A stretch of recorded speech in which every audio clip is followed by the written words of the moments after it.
everyone, welcome to MarikaCreations.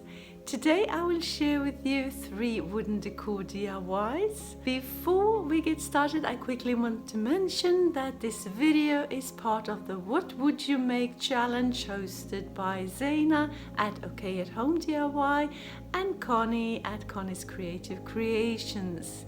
And I have the honor to be their co-host today. I will leave links down in my description box to their channels so you can check them out later, and also a link to the playlist of this challenge for more wooden decor ideas. So stay tuned for this.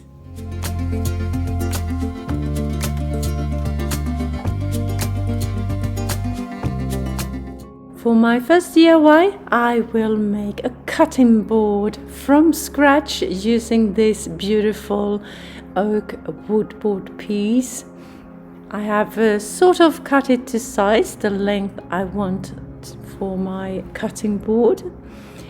And now I'm figuring out where the center is. And I take something round that I had on hand. And I will trace that round piece so I have the very top of the cutting board where I will make a hole so I can hang it up if I want to. And from there I will make the neck of my cutting board, and I will use something round there as well to get it as even as possible. So I figure out what I'm going to use, and this one will do just fine for me. I put it in place where I think I want it, and then for the other side I take measurements exactly where I have this piece, and then I can place it and hopefully get the right symmetry on this piece. And now I will start with the hole. I will make quite a big hole because I think it looks good. Just drilling away.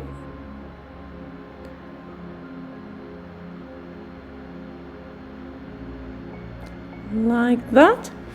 And then it is time to cut out the shape, and I do that with my jigsaw.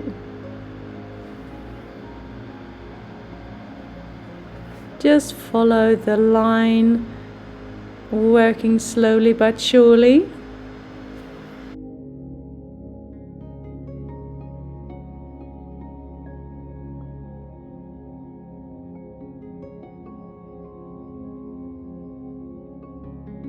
If you're new to my channel, hi! I am Marika, and on this channel I do lots of DIYs, thrift flips, trash to treasure, decorating, renovation of my home, some pottery, some painting, anything creative really. Please join me. Hit that subscribe button and the notification bell and join my YouTube family.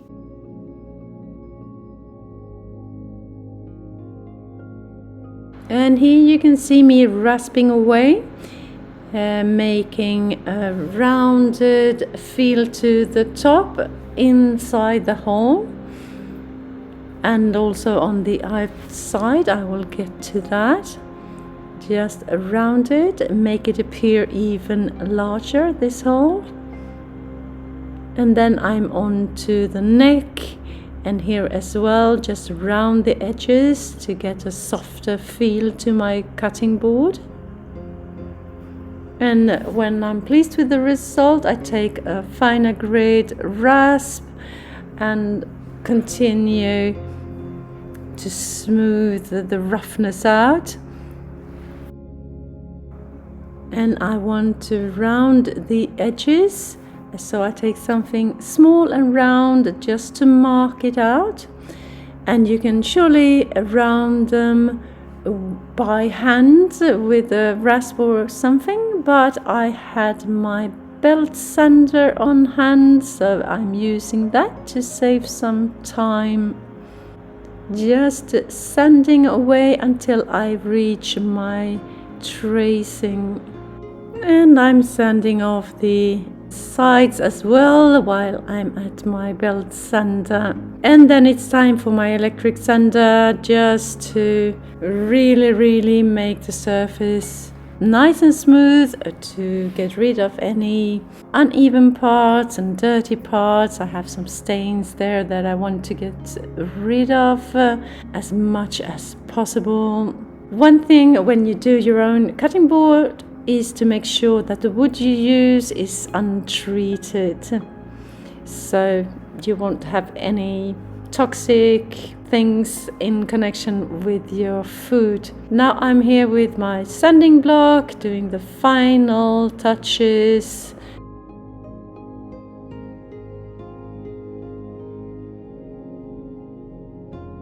And here I have a new thing from Amazon. It's a stamp that you just burn into your wood, and we do just some testing and then onto my cutting board on the back side. It was not a perfect mark. It says MarikaCreations and the tree of life on it, and I'm trying here as well. This will do for now. This is how the stamp looks like. MarikaCreations it says, with a tree of life, and this is how it turned out. Not perfect, but okay. To continue with the non-toxic methods, I use only olive oil to treat my cutting board. Just rub it in with a tissue and set it aside to dry, and I am done. And here it is, my beautiful cutting board, and I am so proud of myself for having made it totally myself. And I have just put a leather string as the hanger. Tell me, what do you think?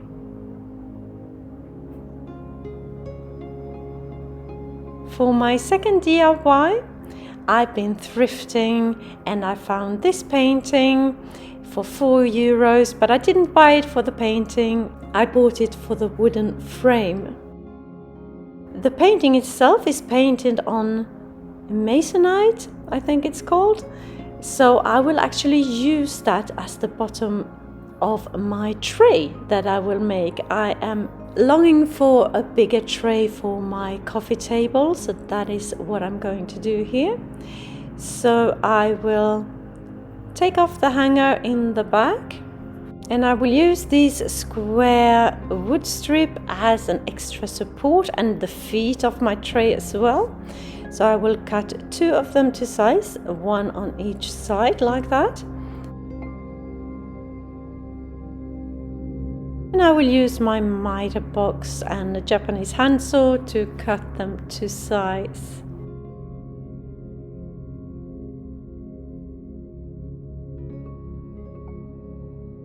I just take my electric sander to make them nice and smooth before I put them on.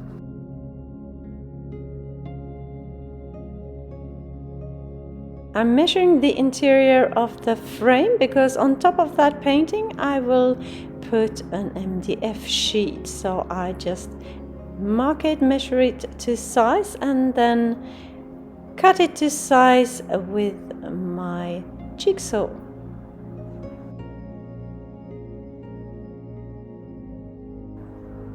And once that is done, I take some wood glue and cover that painting. Thank you, painter, for a marvelous painting.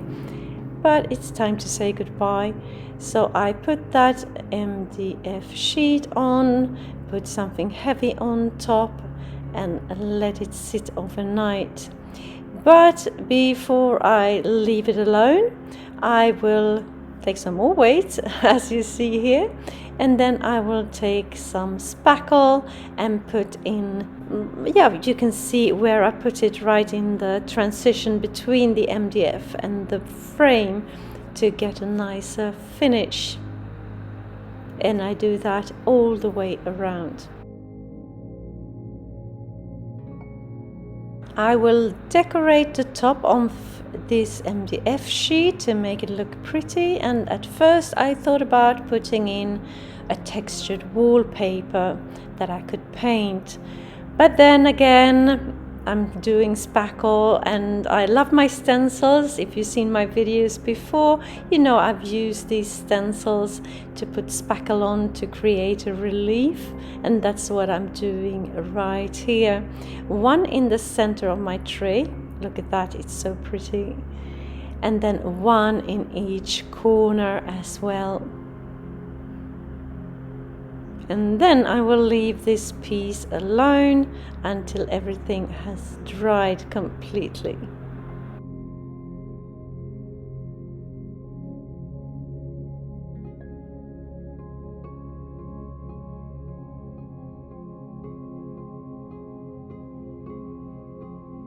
Next day I turn my tray upside down and attaching the wood strips as a reinforcement. I make pilot holes and sink the holes in a little bit so the screws will not disturb the stability of the tray.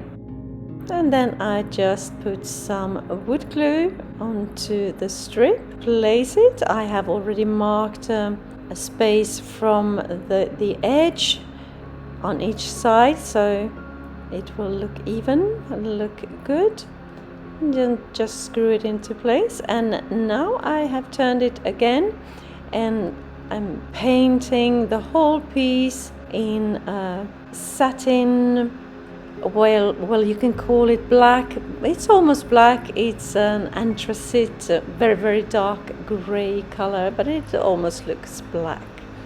So I painted 2 coats on the back as well. And now I'm putting on pads on the back. Everything has dried. Like that. Turn it. And now it's time to put on my creamy gold color. And I do a heavy dry brushing here on the frame. So I will have not an opaque coat, but plenty of gold. I want it to stand out, and on the outer edges I will put that gold color as well. And now I'm taking the same gold color just on my finger and just rub it on my relief flowers like that, looking super pretty.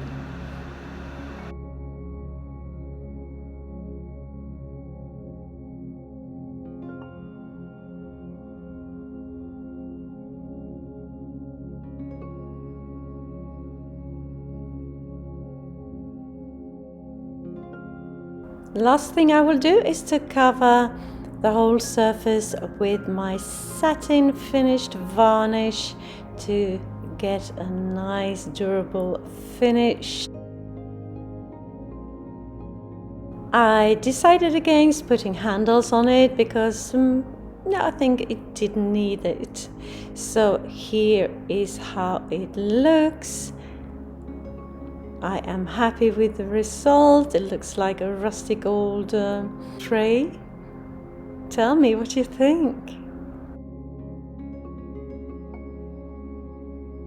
And this is how I have styled it on my coffee table for the time being, with some books and the candle.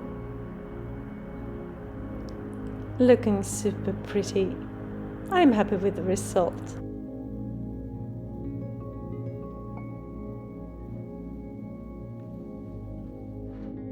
For my third and final DIY, I've been thrifting again, and this time I brought home this wooden bowl. And I paid €4 for it, maybe a high price, I don't know, but it's quite big, so I'm happy anyways. First thing I will do is to grab some sandpaper and just rub off that varnish. I could not get it all off, but enough so that I can paint it, so the paint will adhere properly. I noticed some cracks, so I took some wood filler and just filled those in and set it aside to dry for a little bit.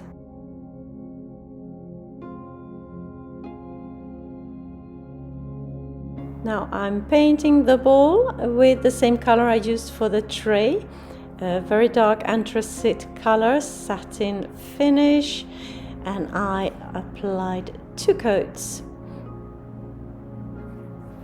And I painted on the outside, inside, and on the bottom, everywhere. I thought it would be nice to raise this bowl a little bit, to put on some feet.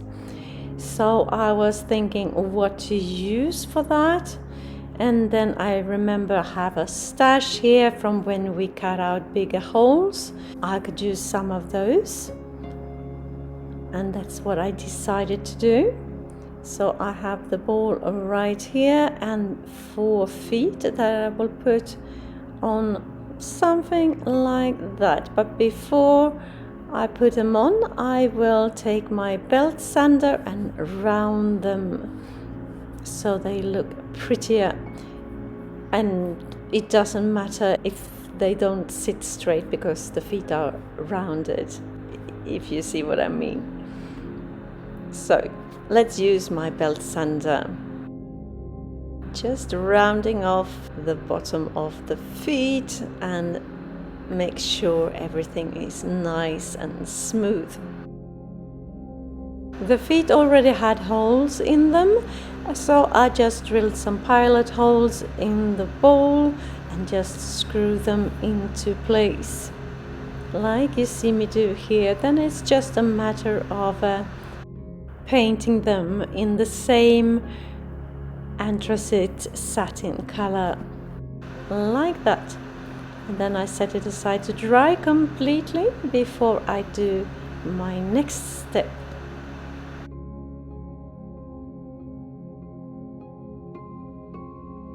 Here I'm painting a pattern inside the bowl and up the edges and down on the outer side of the bowl and onto the feet as well. But I decided I was not so happy with this particular pattern, so here you will see me straighten this line so I have a wider, straighter line. Then I set it aside to dry. This color, however, has a tint of red in it, this golden color, and I was not a fan of that, so I went over it with the same gold color as I used for the tray, and I dry brushed it with some black acrylic as well. As you can see here, I've already applied that, and the last thing I do here is to cover the whole piece in my satin finish varnish.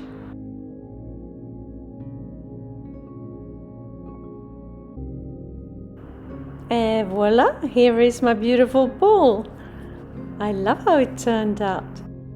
What do you think of my creations today? Did you have a favorite? Let me know in the comments. And if you like this video and videos like this, be sure to hit that like button and consider subscribing. That will help my channel to grow and I can spend more time creating inspirational content for you. My aim is to upload 1 or 2 videos per week.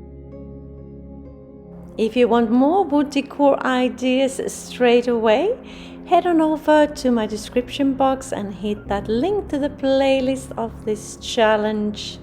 So much inspiration awaits you there. Thank you so very much for watching.